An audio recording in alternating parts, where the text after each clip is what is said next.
All right, the court is now in session, presided by the Honorable Chief Justice Adige. Thank you. You may be seated. Susuriin ng hukuman ang kaso tungkol sa nawawalang 2,000 pesos na pondo ng Christmas party. Calling the case of Aisen versus Kayla regarding the missing Christmas party fund. Handa na ba ang parehong panig? Handa po kagalang-galang na hukom. Handahin po. Tinatawag ng hukuman sa Aisen para tumistigo. Kagalang-galang na po. Ako po ang class treasurer. Ang 2,000 pesos ay para sa Christmas party ay nasa envelope ko. Pag uwi ko galing sa park, nawalan ko na po ito. May nalaman ka ba kung sino ang posibleng nakakita ng envelope? Oo po. Sabi ng kaklase namin, si Kayla raw ang may hawak ng envelope. Defense, maaari na kayong magtanong.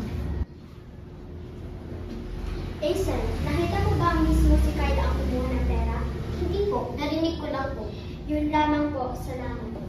Natawag ang akusado si Kayla. Kagalang-galang na hukom, napulot ko po ang envelope sa pan. Hindi ko po alam kung kanino ito at hindi ko rin po ito binastos at paano ko po itong ibalik. Wala kang masamang intensyon? Wala po, natatakot na po ako mapagpinsahan. Kung gusto mo isauli, bakit hindi mo agad dinala sa guro? Hindi ko po alam ang gagawin at paggabi na po yun. Ang bala ko po sana kinabukasan na lang. Tinatawag ang pulis na nakasaksi. Nakita ko po si Kayla na pinulot ang envelope sa sahig. Wala po siyang kinuwaan at wala pong ibang taong malapit dito. Napulot niya lamang ito. May natuklasan ang clerk of court habang sinusuri ang envelope. Kagalang-galang na ako, ito po ang envelope na may butas at mahina ang pagkakadikit at madaling mahulog ang pera.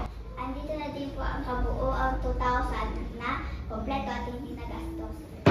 Mukhang sa deadline ang pagkawala ng pera at walang intensyon si Kayla na magnakaw. Batay sa testimonya at ebidensya, itinideklara ng hukuman na walang kasalanan si Kayla. Si Kayla ay gumawa ng tama sa pag-iingat sa perang napulot.